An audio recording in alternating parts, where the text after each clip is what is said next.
Good afternoon, one and all present here.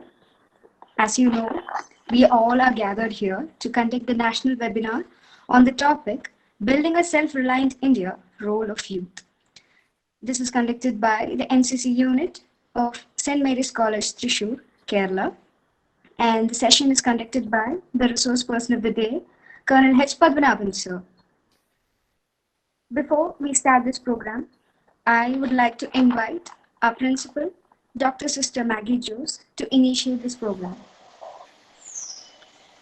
A warm good afternoon to all. At the onset, let me congratulate NCC unit of the college for the initiative taken to conduct this national webinar. In current scenario, the role of youth is highly significant for any nation in all aspects. The webinar, Youth as Agents of Change Towards a Self-Reliant India, emphasizes on the positive spirit to be imbibed among the youth for the nation building process. I am privileged to have Colonel H. Padmanabhan sir, former commanding officer of 7 Kerala Girls Battalion, as the key speaker. Sir is a vibrant personality through whose words and deeds provides guidance and motivates the youth of the day. Hearty welcome, sir. Warm welcome to Sri Joseph Anthony, Commanding Officer, who is with us for the day to enlighten the audience. Best wishes to Lieutenant D. Anu D. Alapat and team. Looking forward for a productive session. Let me conclude. Thank you. Thank you, sister, for your message. Next, I invite Colonel H. Joseph Anthony, sir, of, for addressing the participants of this session. Sir, I welcome you. Good afternoon to you all. I take this opportunity to felicitate the Institute, St. Mary's, the principal, Sister Margaret Mary, the ANO Lieutenant Anu, the cadets of St. Mary, to have all organized and arranged this webinar, and that too of such an important issue which has to and should be addressed. Youth as agents of change towards a self-reliant India. Let us all participate willingly, and please put forth your ideas without reluctance, because each and everyone's viewpoint should be considered. Because I always mention this in all the forums. India, with a population of roughly 1.3 billion individuals, out of which 60% of them is the youth. And believe you me, these 60% is the ones who are going to lead us into the new times which we are going to witness in the very near future. And hence, therefore, the topic so wonderfully selected by the ANO should be held, dwelled upon with lot of deliberation, and I hope we come out with good ideas. Thank you so much, and I intend listening to most of the session, and I also want to say a few words about Colonel Padmanabhan, who's also addressing the session. He is a stalwart and predecessor of this unit, and believe you me, he's a veteran of the Indian Army, has seen lots of highs and lows, and has been a vibrant soldier all throughout his checkered career. I am so grateful that he too has joined us in this webinar. Thank you, and hoping to hear of wonderful viewpoints from the complete audience. Thank you. Thank you, sir, for your message. Next, I invite ANO Lieutenant Anudi Alapad to introduce the resource person of the day. I welcome you, ma'am. Thank you, Shobhita. A very good afternoon to all the participants.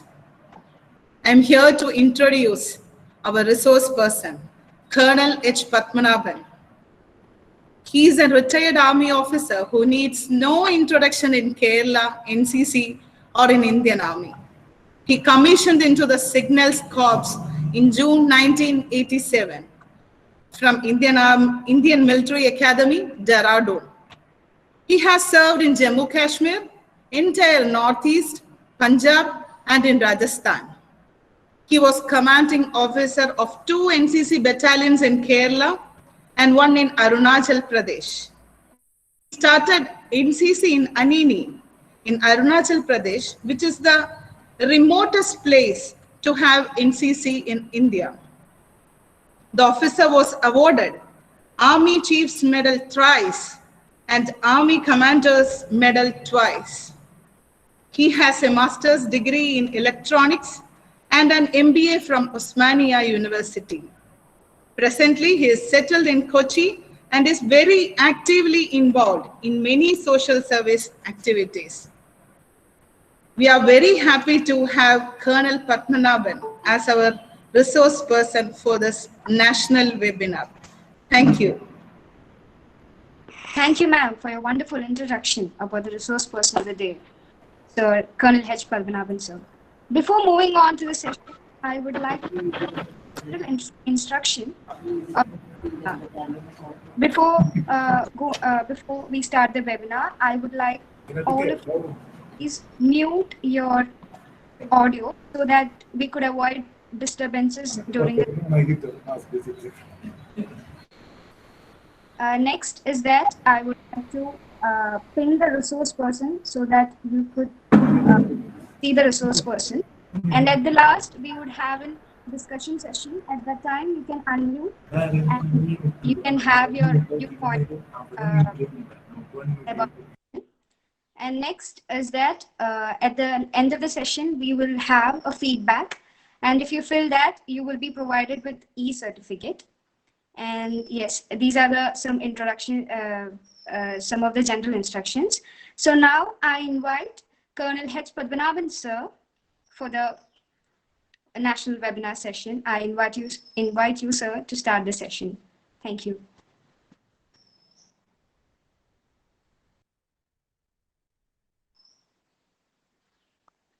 I welcome you, sir.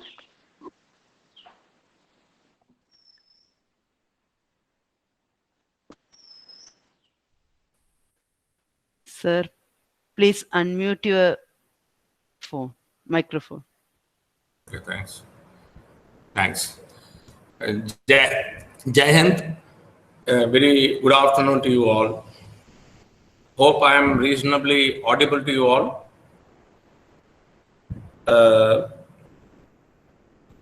Thank you very much. Yes, sir. Yes, sir. Colonel. Okay, thanks. Thank you, Colonel Joseph Anthony, Sister Margaret Mary, Lieutenant Anu, the NCC unit of the St. Mary's College, Thrissur.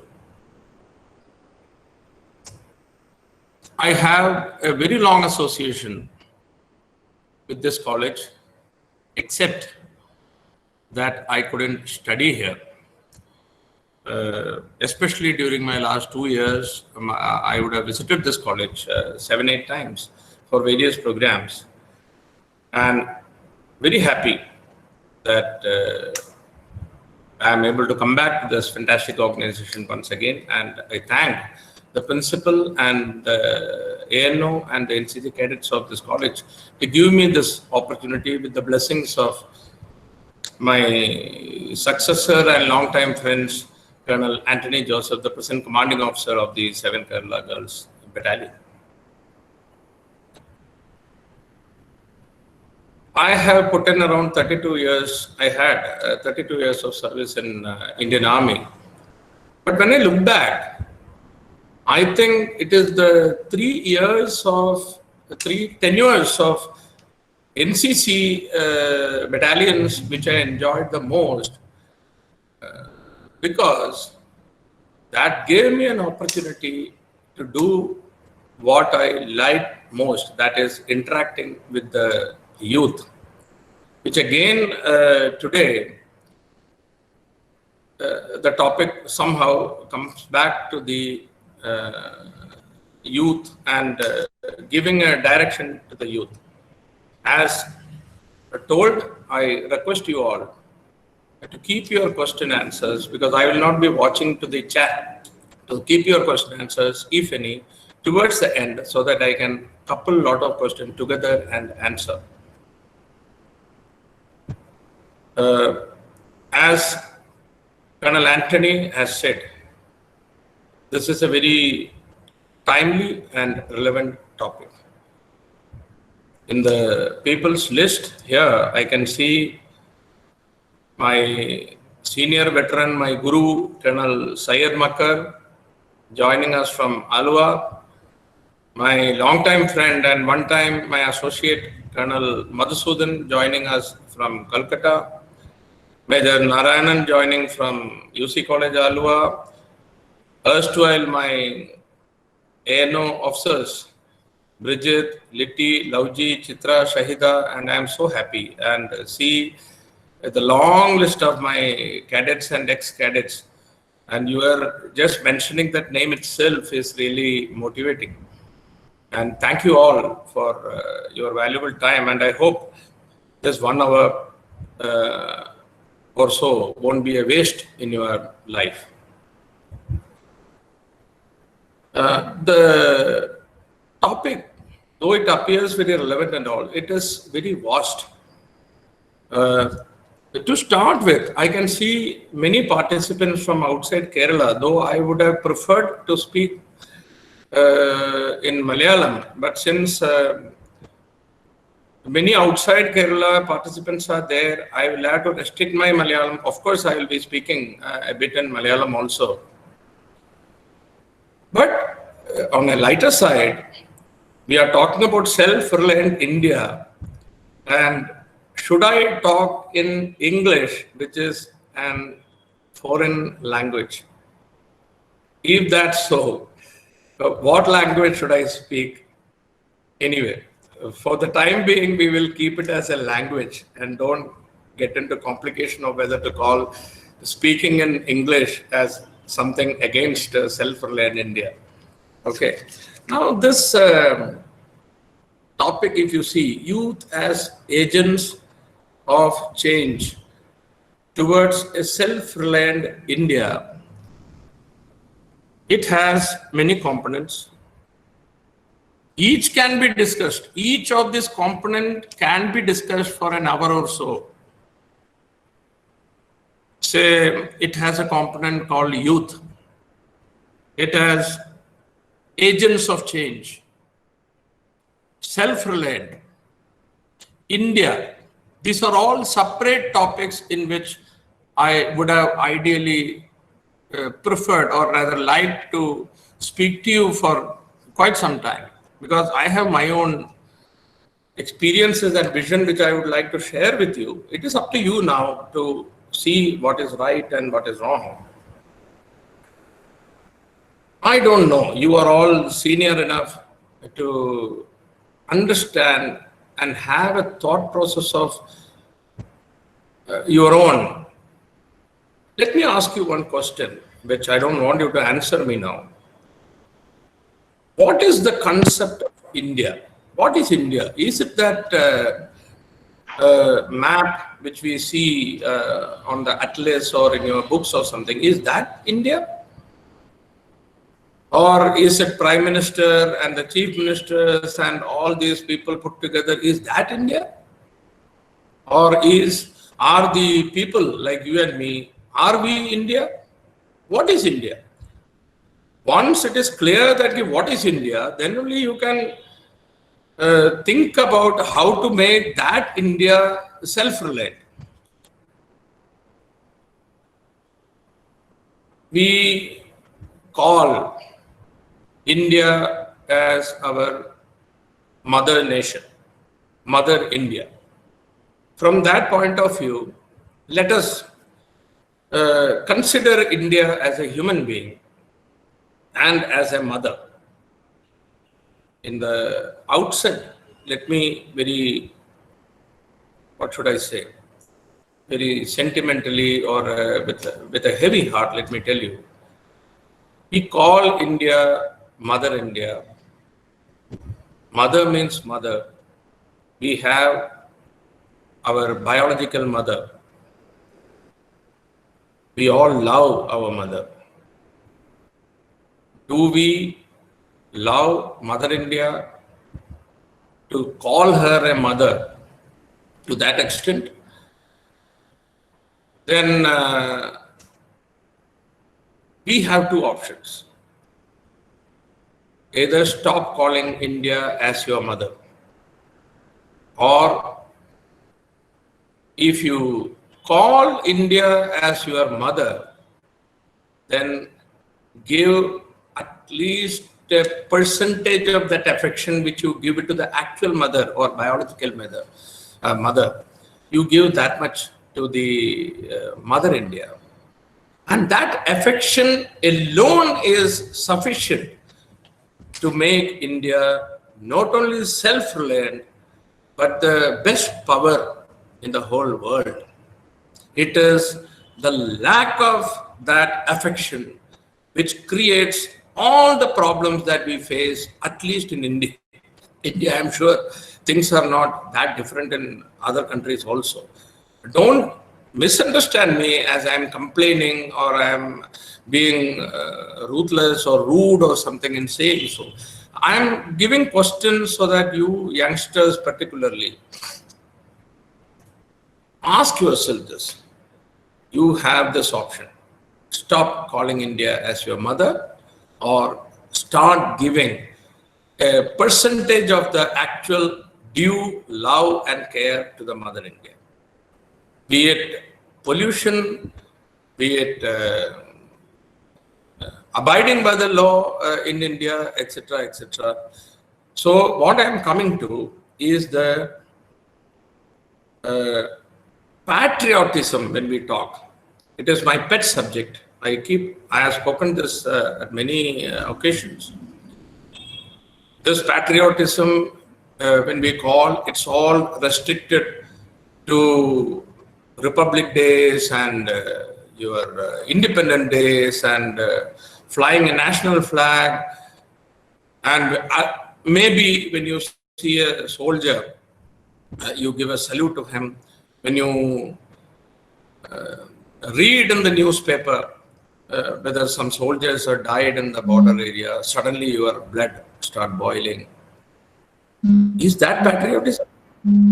Okay, it is part of patriotism. But then, these are all sentiments. You see tears come onto your eyes when you see a hero, say Mohanlal or Mammootty is being bashed up, or he being killed. Then also your tears come out. When you hear Colonel Santosh Babu being martyred, then also you cry. Is there a difference? You can understand that. But I'm saying, these are all, whatever I'm saying, it is for your own self-introspection. Be truthful to yourself. I always say, you can't fool two people in this world. One is you yourself. One is the Almighty. My topic is not that about the God or self-belief. I am a God-fearing man. Because whatever you do, He will know the truth. And you yourself will also know the truth. You can't lie to yourself, can you? So, put your hands onto your heart and ask what sort of patriotism I have. In fact, I feel having no patriotism or unpatriotic is much better than showing a sort of pseudo patriotism. In Malayalam, we can call it a Kapata Desha Bhakti. ഈ കപടത ദേശഭക്തിയിൽ മാത്രമല്ല, മാതൃഭക്തിയിലാണെങ്കിലും, ചേട്ടനാനിയന്മാരെ കാണുമ്പോഴും കെട്ടിപ്പിടിക്കലാണെങ്കിലും ശരി, അമ്പലത്തിലെ ദൈവഭക്തിയാണെങ്കിലും ശരി, ദേശഭക്തിയാണെങ്കിലും ശരി, എനിക്കെന്തോ അറിയില്ല, നിങ്ങൾക്ക് അവരവനെ മാത്രമേ അറിയുള്ളൂ, പക്ഷെ ഒരു കപടത. അപ്പൊ എനിക്ക് എപ്പോഴും തോന്നാറുണ്ട്, ഭക്തി ഇല്ലെങ്കിലും കുഴപ്പമില്ല, ഭക്തി ഇല്ലാത്തവനെ നമുക്ക് സഹിക്കാം. ദേശഭക്തി ഇല്ലാത്തവൻ is okay because we know, we can predict what to expect from him. ദേശഭക്തി ഉള്ളവൻ is also okay. ദേശഭക്തി എന്ന് പറഞ്ഞാൽ ദൈവഭക്തി, മാതൃഭക്തി, all bhaktis. ബട്ട് ഈ ഇല്ലാതെ ഈ നടിക്കുന്ന ഒരു കൂട്ടം ആൾക്കാരുണ്ടല്ലോ, എനിക്കെന്തോ തോന്നുന്നു അവരാണ്, they are the majority. അവരെ നമുക്ക് കണ്ടു കഴിഞ്ഞാൽ എൻ്റെ ദൈവമേ, അടുത്ത പാകിസ്ഥാൻകാരനെങ്ങാനും ഇങ്ങനെ ഒരാൾ ഇവിടെ ജീവിച്ചിരിപ്പുണ്ടെന്ന് അറിഞ്ഞു കഴിഞ്ഞാൽ അവരടുത്ത പ്രാവശ്യം യുദ്ധത്തിന് വരില്ല. ആ ടൈപ്പുള്ളൊരു ഒട്ടും ഇതൊക്കെ വീട്ടിൽ ചെന്ന് കഴിഞ്ഞാൽ ഷർട്ട് ഉരി വെച്ചിട്ട് അവൻ്റെ ലുങ്കി കൊടുത്തു കഴിയുമ്പോൾ അവനവന്ന് ഞാൻ പറയുന്ന എല്ലാവരും ഉദ്ദേശിച്ചിട്ടാണ്. Is a different personality. ഈ സ്യൂഡോയിസം, ഈ ഒരു കപടത, we must try to identify in others, we must try to avoid. Be truthful to yourself. Be bold to admit what you are. Coming to the true patriotism, I would like to share a small story which Anu has mentioned in the introduction. That I had an opportunity to go to a place called Anini. After this talk, kindly go to Google Map and type ANINI, Anini, and you will see where it is. It is, you will mistake it as it may be a place in China. It is almost on the border. I went there. There was no plan to start NCC there. There was no NCC. There is a district in Arunachal Pradesh called Dibang Valley. At that time, Dibang Valley was the only district in the whole India which didn't have the presence of NCC. Because it's a very, very remote place. 6 months in a year, it remains closed. Snowfall, avalanches, and remote place. Hardly any people are there. There is only one school with 300 people, boys and girls are there.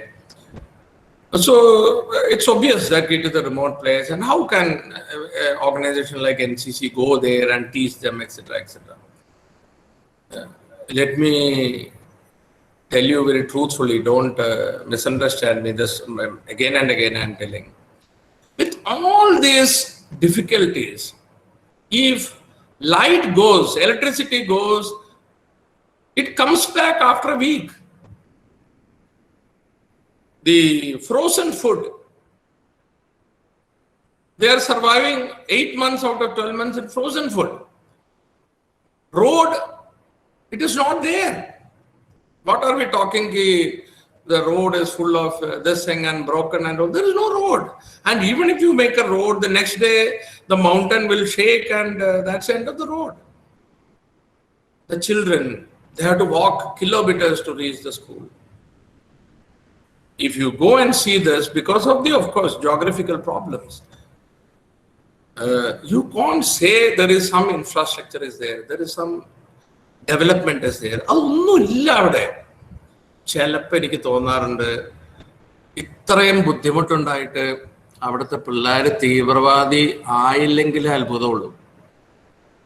ഞാൻ കേരളത്തെ കുറിച്ച് ചോദിക്കാം. Current പോയിട്ട് ഒരു 15 minute നേരത്തേക്ക് വന്നിട്ടില്ല എന്നുണ്ടെങ്കിൽ നിങ്ങൾ എന്തൊക്കെ ചെയ്യും? ആരെയൊക്കെ വിളിക്കും? ഒരു ദിവസത്തേക്ക് കറണ്ട് ഇല്ലാന്നെങ്കിൽ അടുത്ത ദിവസം കൊടിയായി പിടിയായി റോഡിലേക്ക് ഇറങ്ങിയ KSEB ഓഫീസിലേക്ക് കല്ലേറായി അത് തല്ലി പൊളിച്ച് അനീനിയിലത്തെ ആൾക്കാർക്ക് അവിടെ ഒരു KSEB ഓഫീസ് ഇല്ല. അങ്ങനെ ഉണ്ടെന്നുണ്ടെങ്കിൽ തന്നെ ആ ലൈൻമാനെ അവർ ദൈവത്തിനെ പോലെയാണ് കാണുന്നത്. ആ ഇല്ലായ്മ നമുക്കെല്ലാം കൂടിപ്പോയി. ഞാൻ കേരളത്തിലെ കുറ്റം പറയല്ല, നമുക്കെല്ലാം കൂടിപ്പോയി, നമുക്കറിയില്ല.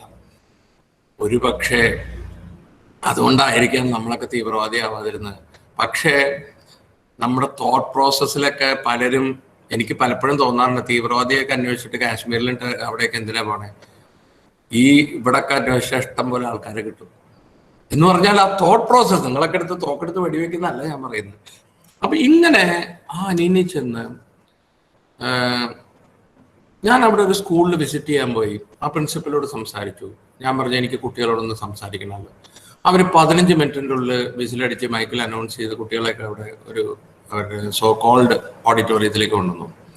ഞാൻ ആ കുട്ടികളോട് ഒരു 10-15 മിനിറ്റ്, അരുണാചൽ പ്രദേശൊക്കെ ഹിന്ദി ഇംഗ്ലീഷൊക്കെ പിള്ളേർക്ക് 1ാം ക്ലാസ് തൊട്ടേ അറിയാം. അവരോട് ഞാൻ ചോദിച്ചു, I asked them many questions, and do you want something called NCC, and do you want it here? The children said, yes, we want NCC. I asked them, what is NCC? They said it is marching, it is firing, and yes, this, and red color feathers, you are putting it here. I said, okay, we will consider it. Now, I will say Bharat Mata Ki 3 times. And if your answer Jai Hind, or rather Jai, can reach New Delhi, then probably our Prime Minister Narendra Modi or our Director General NCC may consider giving NCC here. Mind you, only 300 students was the capacity of the school. So maybe around 200 plus were there, and around 30 odd teachers. To the top of my voice, I shouted, Bharat Mata Ki. And the Jai which I heard there, it is still reverberating in my ears. I think that roof would have gone out. Second time, I couldn't even say Bharat Mata Ki because of the emotions the children could generate in me. And by the time I finished the third Bharat Mata Ki, the Jai, I am sure it would have reached Delhi. I straight away realized the strength of the true patriotism in this innocent, young, deprived children. Most of them, I think all of them are from tribal communities. I immediately went to the principal's office, picked up the phone, spoke to the Director General NCC himself, because otherwise it's a 1-year-long process applying for an NCC or something. And that was a great man, Lieutenant General Vinod Vasisht. He straight away said, okay, please open NCC. We will see the proceedings later. And within half an hour, the district collector was there, the police chief was there, the education officer was there, and on July 17th, 2017, the NCC was opened in Anini. On the other side, I come on final tenure to Thrissur. Spoke in many places. I don't want to name the school or college where I went. Without explaining the Anini story, in the end I said, okay, I would like to say Bharat Mata Ki, and I want you to respond by saying Jai, and please shout loudest at your loudest best. The first time I said Bharat Mata Ki, the Jai was reasonably okay, and the hand was this much. Second time I said Bharat Mata Ki, the Jai came down to 1/3 of the first Jai, and the hand was raised this much only. And the third time when I said Bharat Mata Ki, there was literally no Jai, and there was no movement of the hand. I'm not saying you say Jai and that is true patriotism or something. I just want you to compare. Is Arunachal not part of India? Is only Thrissur or Ernakulam or Kerala part of India? Are we the only people who are supposed to get everything, infrastructure, road, etc., etc.? role of a youth, self-reliant India, etc. I will explain later. You as a better equipped citizen of India, sitting here, maybe most of you are NCC cadets and all, it's okay, but how many of the local population know that Arunachal Pradesh is part of India? You treat them as terrorists just because his eyes are like this from China, because he is short. Where are we? And then we talk about self-reliant India. Okay, he is also part of India. What are you doing to make Arunachal Pradesh and self-reliant India? You may think that isn't it job of Narendra Modi to do that? Is it my responsibility to go and construct a bridge there? If that is the case, then I would have given this address to Narendra Modi. Why speak to you? We all have our own small but very important roles towards making India self-reliant. At least change your attitude, and your attitude itself or alone is sufficient to make India a self-reliant India. Anyway, I will stop that Anini story there. Now coming to when we call ourselves the citizens of India, I heard some learned chap speaking the actual definition of citizen as given in the dictionary. When you find a small group of people, when you find people who are good for themselves only, he is only interested about himself. That is the direction towards which we are going actually, because you have your laptop and you have this thing, order food from outside, etc., etc. You are talking about self-reliant India. Actually, most of us are becoming self-reliant only. You don't depend on your parents. You don't need your brothers. You don't need your teachers. You think that you are self-reliant. It is actually a misinterpretation of self-reliant. It is a society. You can't survive alone. And not only you surviving, as an individual, as a citizen, you will have to ensure that others to survive. There are certain responsibilities. When you say he is the colonel, he is the commanding officer, he drives in a gypsy, etc., etc., he got tremendous responsibilities. The privileges come along with the responsibilities. Similarly, if you want to call yourself a citizen, there are tremendous responsibility on you. You are not even bothered to find out okay, what is my responsibility. You think that okay, I, me, myself. The dictionary calls such people, such self-centric people as idiot. The second people who are good only for a small circle of people around you, that is maybe your parents, your own couple of friends, etc., etc. Such kind of, he is not bothered outside what is happening. He is not bothered whether the child in the next door is hungry or not. He wants to ensure only that his parents are not hungry, his wife is not hungry, her husband is not hungry, that's all. Now, these kind of people are called tribes, means tribal people, because one tribe is good for within the tribe. They will ensure that that tribe is well looked after and self-contained. But the moment somebody from the other tribe try to attack or try to influence them, these tribe will ensure that this tribe is finished once for all. So such kind of people are called tribes. And the third, which is most important, are called the citizens. Only if you are useful to the society outside the small circle. And so that is where your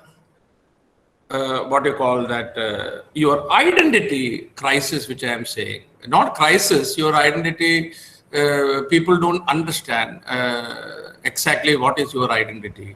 If somebody asks me, what is your identity? I will say, okay, I am a retired colonel. Is that my identity? Okay, it is also an identity. As far as I am concerned, you have three major identities, rather three identities. The number one most important thing is that you have to ask yourself, are you a human being? Rather, are you a good human being? If that answer or that identity is okay, it is you are passed in that identity. Second identity comes, are you an Indian? As I said, what is an Indian? Are you a true citizen also? If that question also you get a pass mark, then only you are even eligible to enter the third identity. That is, I am a colonel, I am a professor, I am a student, I am a Christian, I am a Muslim, I am a Brahmin, etc., etc. If you are failure in the first two identity, with your third identity alone, you are not only that you are useless, but you are a dangerous citizen. Please try to understand me. Unfortunately, as I interact with more and more with the civil society, people are not even bothered. You tell me what is the definition of a good human being? Tell me what is a true Indian? Actually, there is no definition given, but we all understand what it is. We have a responsibility as a human being towards our fellow citizens. We have a responsibility as an Indian towards our mother nation. Then we have our families, we have our responsibilities for ourselves, etc., etc. Now, I will stop that there also, identity crisis. Now, let me ask you a question. I am running short of time now. It's already half an hour. I not even started my talk. Is India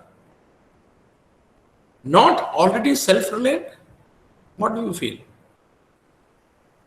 Till I got this topic, or rather, till I heard Narendra Modi speaking a month back, many of us were under the impression that India is doing very well and we are self-reliant.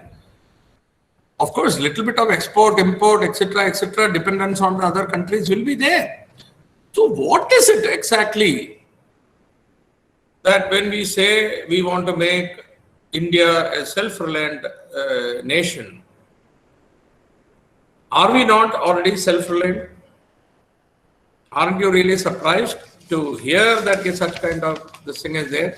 And if you look at the internet, you will find our Prime Minister telling us that there are 5 pillars of self-reliance, like economy, infrastructure, our own system of governance, our own demography, and our own demand, etc., etc. We must reduce our dependence on our neighboring countries, especially countries like China, etc. And we must produce better results, etc. But I am of the opinion, let it be production take place in India or outside. As individuals, I think if we all become self-reliant of our own and have these first two identities intact, that is, you are a very good human being. Problem is that you are not even a human being, then good human being, then very good human being. I am presuming that we all are very good human being. And if you are a true Indian with a true patriotism in your heart, then India will automatically become self-reliant. It is your lack of interest in these two topics or these two identities. You are only interested in acquiring knowledge and getting a good job and earning and constructing a good house, getting married and having children, etc., etc. These are all in the third category of identity. Okay, it is required and you do it. But then it should not be at the cost of, sacrificing the other two identities. Then rather in a very, very rude way, I should say, you are a sort of terrorist if you don't have the other two identities in you. That is why there are a lot of things happening. Take, for example, this COVID lockdowns, etc., etc. I take a walk in the city every day. Last 5-6 days, I am in Trichy and keep observing people. And I interrupted many people and asked them. They are not even liking me asking them, my dear elder brother, why are you not wearing a mask? He says, who are you to ask me? You mind your own business. He is right. So he is more worried about, and in the meantime, an unknown person in a khaki dress coming from 1 kilometer, then he is wearing all this. Are you a true Indian?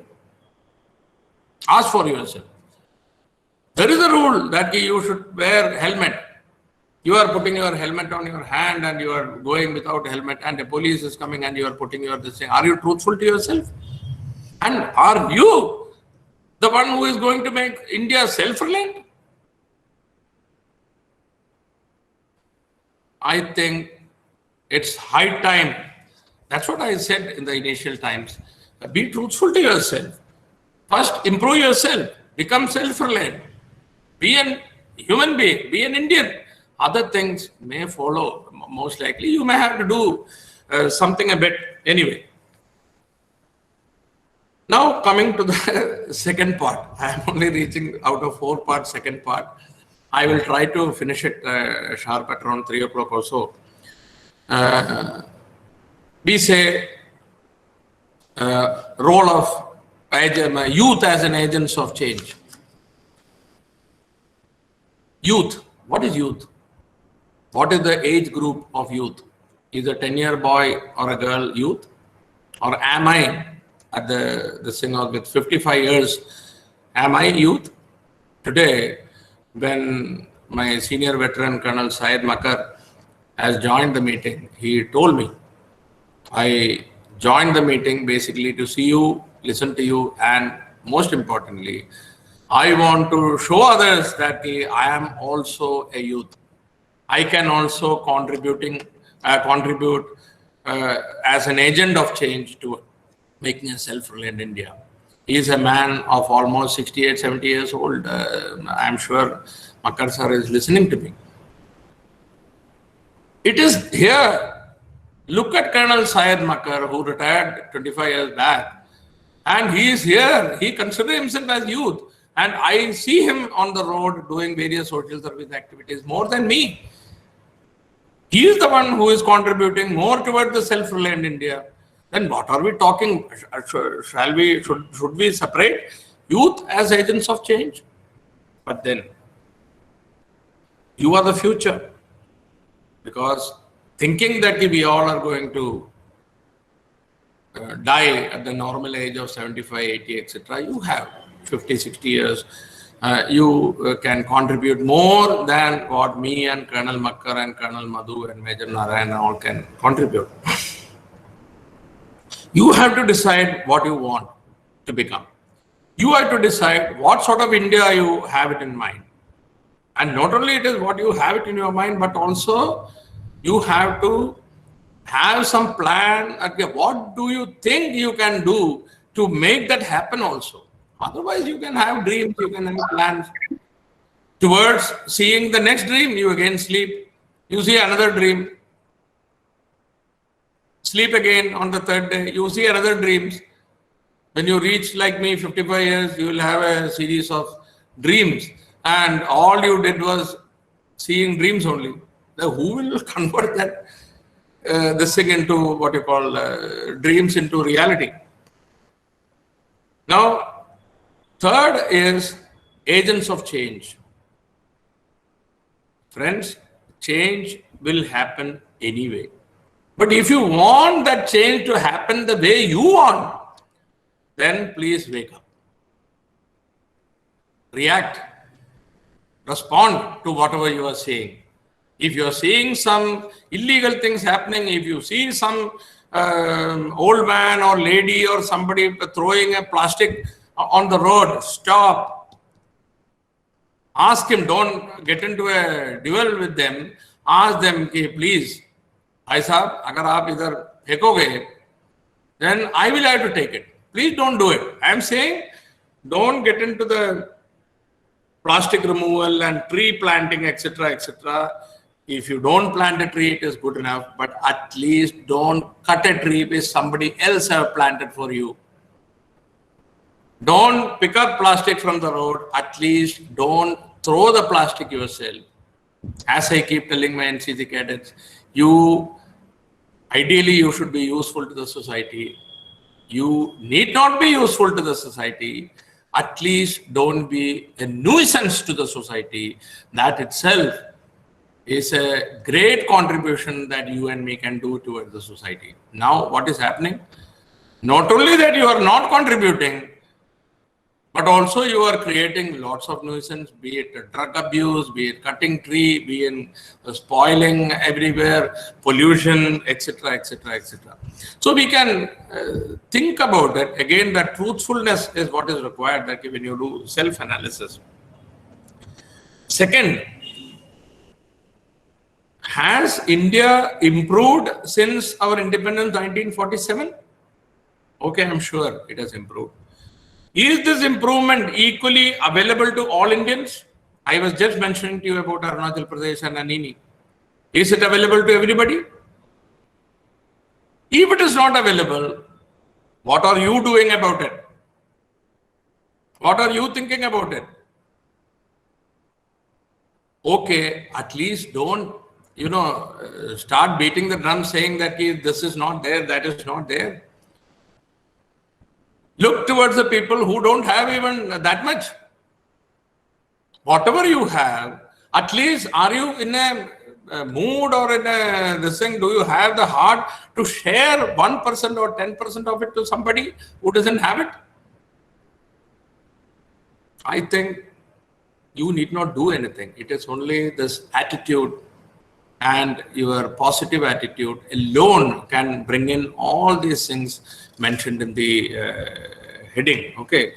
Now, recently in the COVID, all these transient laborers, your migrant laborers, and we have seen it in the newspaper. Thousands of people walking on the road for kilometers together. We all keep seeing them in the TV. I read in the newspaper, in Delhi alone, 25 pregnant ladies delivered in the moving train, non-AC, non-clean, rather unclean trains. They delivered. I'm sure the babies would have survived because God is with them.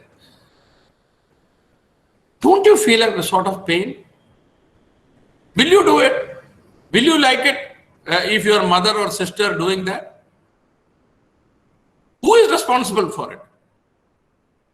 Are we talking about self-reliant India when a 20-year-old girl has to deliver it in an unreserved compartment with lots of COVID patients around in the trade? What self-reliance we are talking about? There is lot has to be done. What about their medicines, their treatment, their shelters, etc., etc. Anyway. Another one thing which I want to tell you is in this competitive world, in order to reach somewhere, obviously you have to do very well. But then what happens? Many of us, especially in the youth, they resort to unfair means to achieve better life.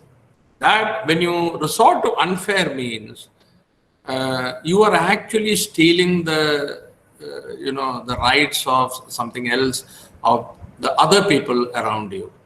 Be it earning money, be it scoring marks, you do something. See, you can't keep on fooling people all throughout. I told you, I am telling you again for the third time, you can't fool yourself and you can't fool God. Then who else? On the lighter side, I keep asking, especially the girl NCD cadets and all, we apply what we call Fair and Lovely. Now even that name is under threat in the sense it is true. Because fair means it is something unfair to the people who are not fair. So let's not talk about that. Now the advertisement says, if you are a darker chap, you apply Fair and Lovely, and after 1 week, like Sridevi, you will become fair. Now, poor dark girl or dark boy, in fact, earlier in my life, I also used to apply Fair and Lovely, thinking, hoping that I will become fair one side. I used it for maybe around 4 or 5 years. The Fair and Lovely has become dark, not the other way around. Okay, a girl is there who is only 5 feet tall. She buys a high heel shoe or sandal or something which got 6 inches. Now she wears that 6 inches and tuck. Suddenly, 5.5 feet girl is going on. Everybody is looking at her.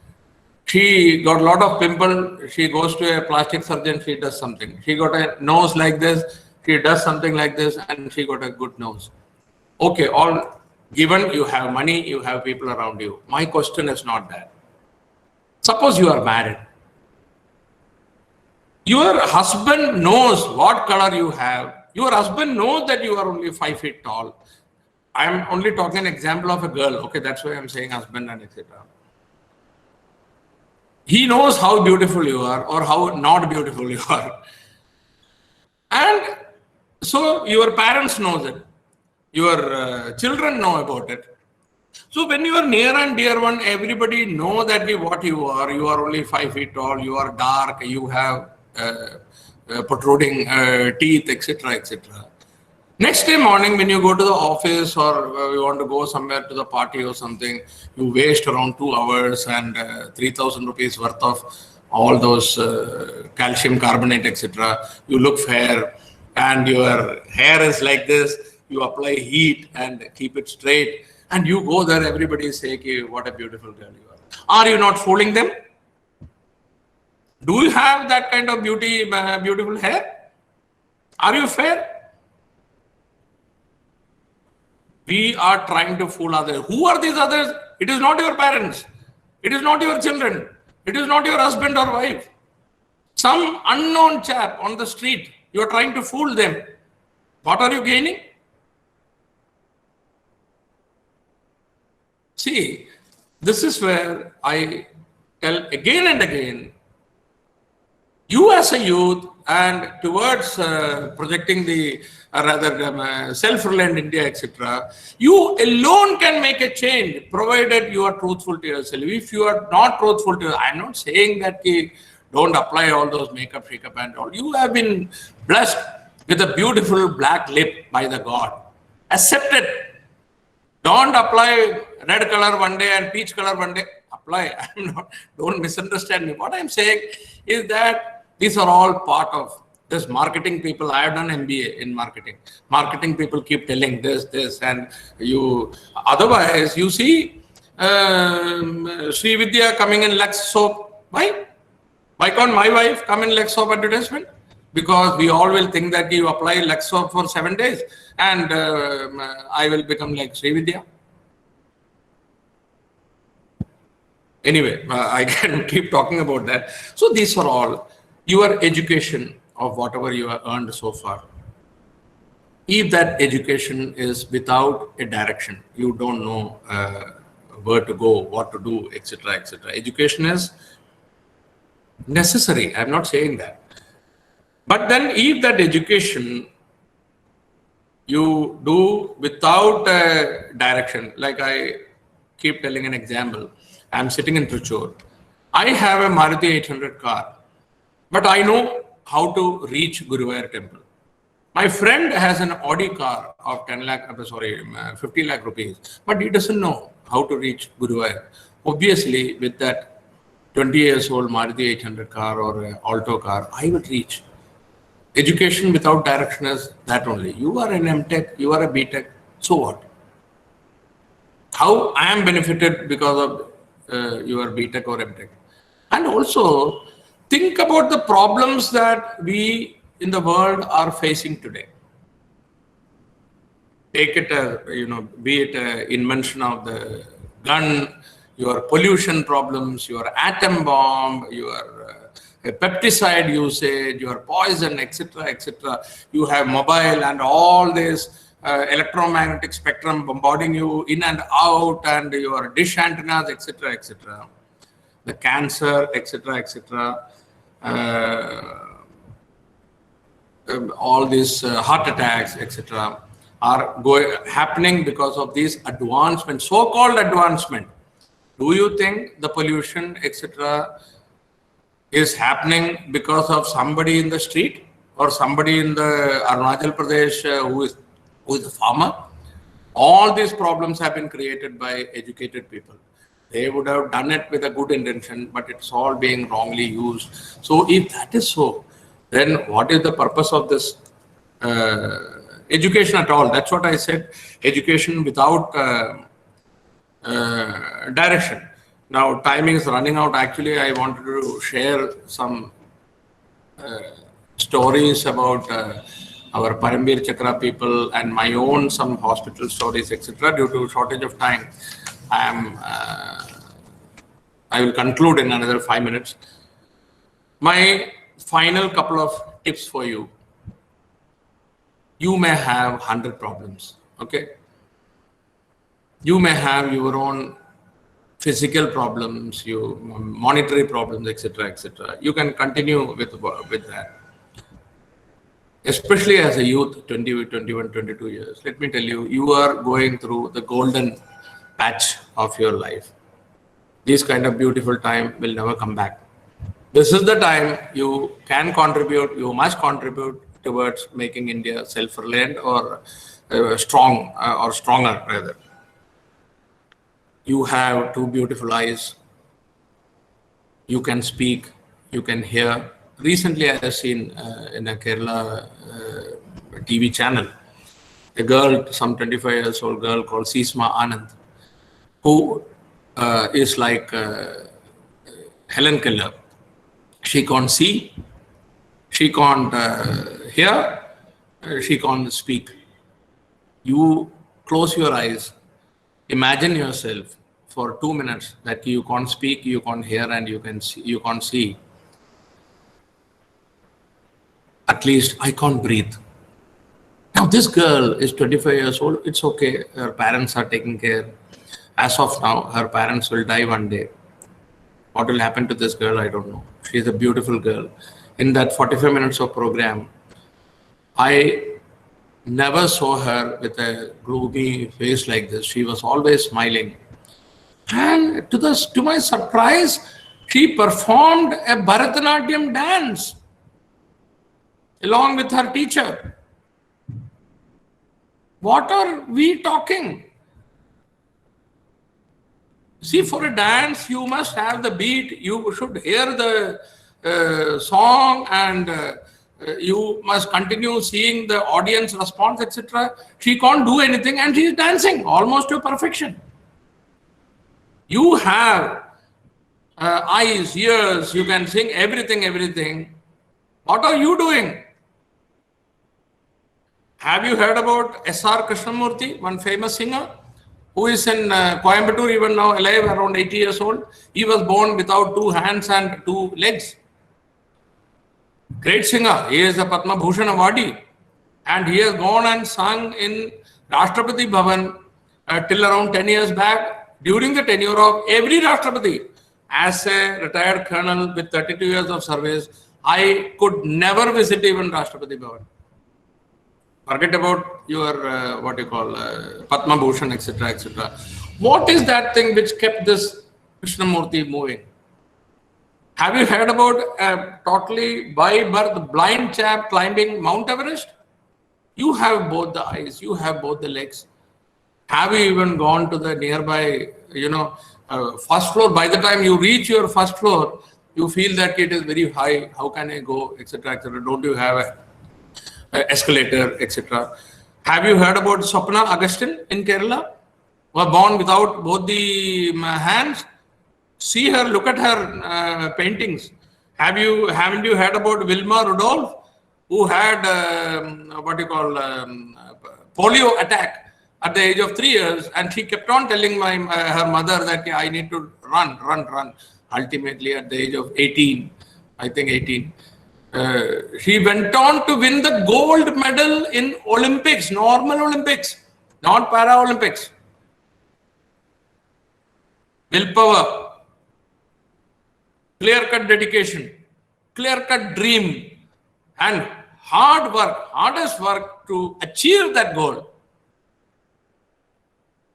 I think the more disability you have, I think the more dedication and the more willpower you will get if we do a reverse engineering.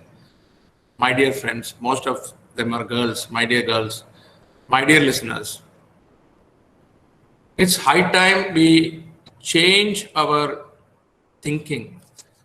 If you think that you are useless, in fact, that word is wrong. There is nothing called useless thing. It may be useless for you. Don't consider yourself as useless. Don't go to, if you feel yourself useless, go to the nearest palliative care center. Go to the cancer ward in Amla Hospital. Look at the old man trying to pick up a glass of water from there. There is nobody to help. Give a smile at least. Uncle, how are you? See the tears in his eyes. Just wipe it out. Come back. You are a very, very useful person than a soldier fighting in the Chinese border. Nothing is useless. You are the most useful person in this world. Again, it is the attitude which matters. So consider yourself as a unique person. You have whatever you have. You don't have whatever you don't want. You forget about it. Are you making best use of it for the improvement of the society? That's what it is. So with all these things, I come to the conclusion of this. In fact, I know I had not spoken anything exactly to the question that youth as agents of change towards making self-reliant, but then I have conveyed my thought process on this. Basically, you have to become self-reliant yourself. For that, accept yourself as it is where it is. Accept others also as it is where it is. Be your own best friend. Be truthful to yourself. Take your own decisions. Correct it if required. But then once a decision has been taken, stick to it, go by it, and go ahead. When you say self-reliance, recognize, manage, and ultimately reduce your dependence on others. Don't compromise on your basic values. You may be a IAS chap, you may be triple PhD, but you don't have the basic qualities of sincerity, honesty, integrity, etc., etc. You are more of a terrorist than a useful citizen to India. As your identity, I said, if you don't have these values, then you are in any case danger than use to the nation, to the family, to yourself, everywhere in the long run. So invest in understanding your weaknesses and making your basic values, we call it in armed forces as star values, as full 100%. Don't compromise. Don't rely on things to feel happiness. If you get a laptop, you will feel happy. If you get a good wristwatch, you feel happy. If you start depending for your happiness on these kind of material things, you will never be happy. Okay? And decide what do you want to become and how to reach there. And before I conclude, let me tell you one thing. Don't boast. Ahangarikkiru in Malayalam. Don't boast. Ghamand hanega. On things which you have not acquired with your hard work. For example, if a girl is feeling overconfident or something because she is very beautiful, what is her contribution in making her beautiful? Her parents have given birth to her as a beautiful girl. If somebody is 6 feet tall and he feels that I am like Amitabh Bachchan, What is his contribution in making that 6 feet? If somebody is fair, shall we, boast ourselves that I am a very fair in skin-wise? In the meantime, if a baby is born in Africa with a curly hair, with a dark as coal, dark skin, at least don't look at her like this. Because it is not her mistake. It could have been you who were born in Africa, and she could have born in Pichur here.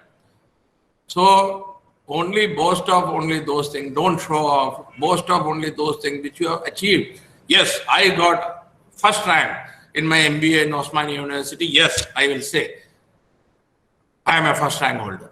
But then if I say that I am so-and-so's son, I am so-and-so's son, I am from so-and-so family, what is your contribution?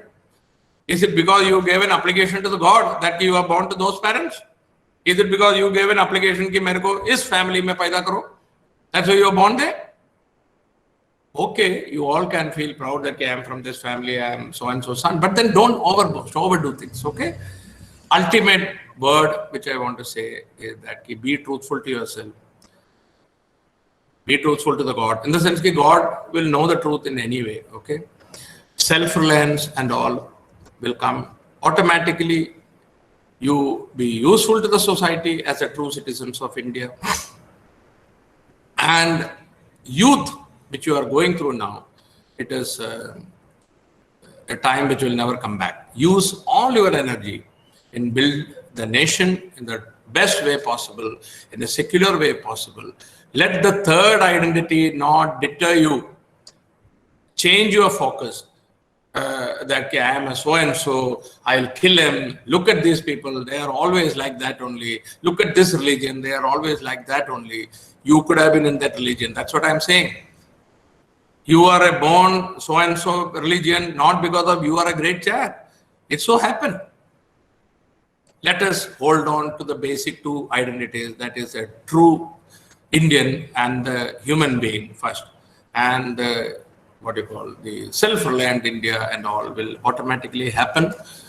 Thank you very much for this opportunity. Thank you very much for your all valuable time. I never expected this huge crowd to remain with me for so long. In fact, I have not even finished 25% of what I want to convey. Hopefully, in some other time, we will meet again. It's all not only my personal views, but I strongly feel about it.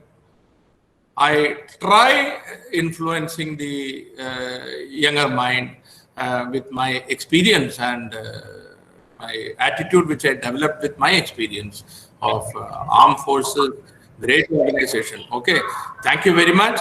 Thank you all, especially Syed Mukhtar sir, Madhu sir, etc., and all my dear ANOs.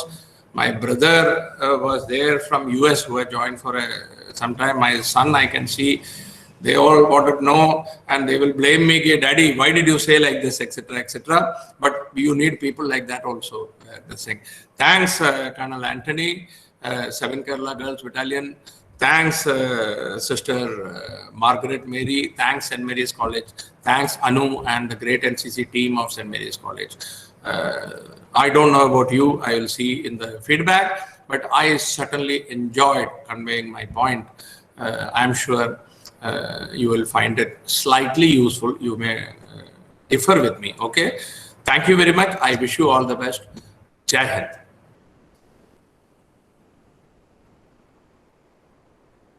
You can ask questions, anybody, but one by one, please.